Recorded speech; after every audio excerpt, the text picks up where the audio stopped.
స్వాగతం. అల్లూరి సీతారామరాజు భోగపురం ఎయిర్పోర్ట్ ప్రారంభోత్సవంపై సుమారు 30 కోట్లు ఖర్చు చేసి జన సమీకరణ చేశారని విమర్శలున్నాయి.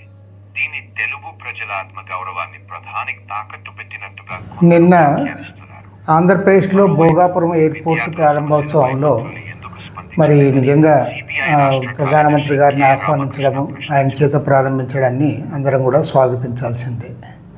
కానీ అందుకు గాను ఎక్కడా లేనట్లుగా 30-40 కోట్ల రూపాయలు ఖర్చు పెట్టి 2-3 లక్షల మంది జనాభాను సమీకరించి అంత పెద్ద ఎత్తున హంగామా చేశారంటేనే దీన్ని బట్టి అర్థమవుతుంది ఇదంతా పక్కా పొలిటికల్ డ్రామా. ఇది రాజకీయంగా ప్రధానమంత్రిని ప్రసన్నం చేసుకోవడానికి మన ముఖ్యమంత్రి, ఉప ముఖ్యమంత్రి ఇద్దరు కూడా వారు చేయించిన ఈవెంటే ఇది తప్ప మరొకటి కానే కాదు.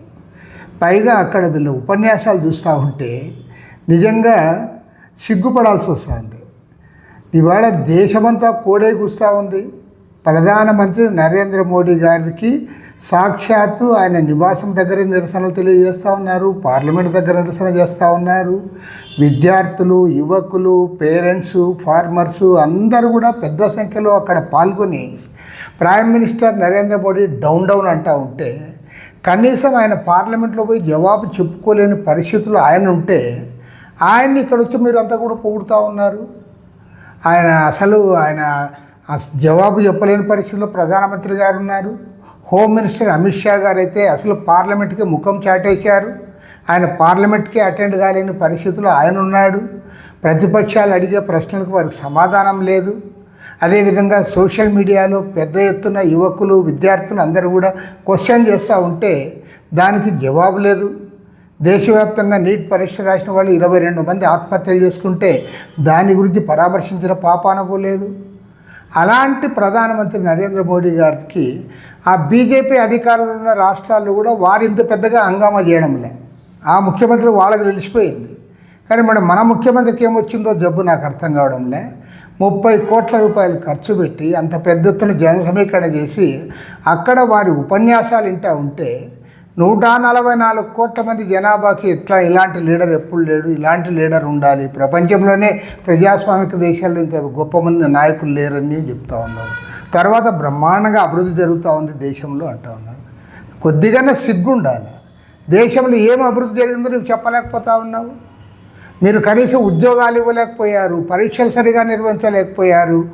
తర్వాత పెద్ద ఎత్తున అవినీతి జరుగుతూ ఉంది, బ్లాక్ మనీ పెరిగిపోతూ ఉంది. తర్వాత ధరలు తగ్గించలేకపోయారు, రైతు సమస్యలు పరిష్కారం చేయలేకపోయారు. ఏది చేయలేని ఒక అసమర్థుడైన ప్రధానమంత్రి ఆయన గ్రాఫే పడిపోయి, ఆయన ఒకవైపేమో గ్రాఫ్ పడిపోయింది. మొన్నటి వరకు అందరినీ బ్లాక్మెయిల్ చేసి బెదిరించి అదిరించి వచ్చాయి. ఇప్పుడు ఆ భయం కూడా పోయింది. అటు ఆయనంటే భయము పోయింది, గ్రిప్పు పోయింది. మరోవైపు ఆయన గ్రాఫ్ పడిపోయింది. ఆయన్ని పట్టుకొని ఈయన పాపం పొగుడుతూ ఉంటే చంద్రబాబు ఏమో పొగుడుతాడు, ఇంకా పవన్ కళ్యాణ్ గారేమో అసలు ఆయన ఒకేసారి పాదాలకు నమస్కారం చేస్తానని చంద్రబాబు గారు మాట్లాడుతూ ఉన్నారు. కాబట్టి వీళ్ళిద్దరిని చూస్తూ ఉంటే నిజంగా రాజకీయాల్లో దిగజారి పొగిడే వాళ్ళని చాలామందిని చూశాము. కానీ ఇంత అధ్వానంగా దిగజారి పొగిడే వాళ్ళని ఇంతవరకు నేను ఎక్కడా చూడలే.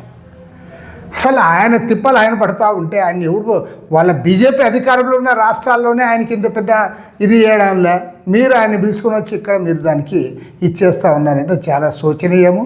నిజంగా తెలుగు జాతి సిగ్గుతో తలదించుకునే పరిస్థితి మీరు కల్పిస్తూ ఉన్నారు. మీకంటే ఆ రామ్మోహన్ నాయుడు, లోకేష్ వాళ్ళని బెటర్. వాళ్ళు ఇంత అధ్వానంగా మాట్లాడలే.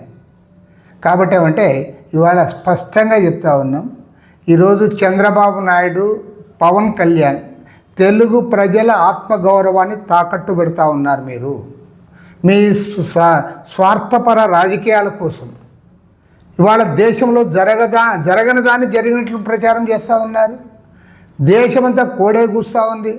ఇలాంటి నరేంద్ర మోడీ లాంటి పనికిమాలిన ప్రధానమంత్రి ఈ దేశానికి ఇంతవరకు రాలేదని మీరు దాన్ని కప్పిపుచ్చడానికి, దీన్ని అంతా కూడా హంగామా చేయడానికి మీరు పూనుకుంటా ఉన్నారు. దీన్ని తీవ్రంగా తప్పుపడుతూ ఉన్నాం, ఖండిస్తూ ఉన్నాం. ఏది ఏమైనా సరే చంద్రబాబు నాయుడు గారు, పవన్ కళ్యాణ్ గారు నిజంగా మీకు ఆయనతో పని ఉంటే ఇంకో రకంగా చూసుకోండి. కానీ ఈ రకంగా అవాస్తవాలు ప్రచారం చేయొద్దండి. లేదా మీకు చేతనైతే డిబేట్కి రండి. ఈ ప్రధానమంత్రి నరేంద్ర మోడీ 12 ఏళ్ల కాలంలో ఈ దేశానికి ఒరిగిందేమిటో చెప్పండి. ఈ దేశాన్ని అప్పులపాలు చేసి రూపాయి విలువ పడగొట్టి ఇవాళ ప్రపంచవ్యాప్తంగా మనల్ని అబాసుపాలు చేసిన ప్రధానమంత్రిని పొగడడాన్ని తీవ్రంగా తప్పుపడతా ఉన్నాం, ఖండిస్తూ ఉన్నాం.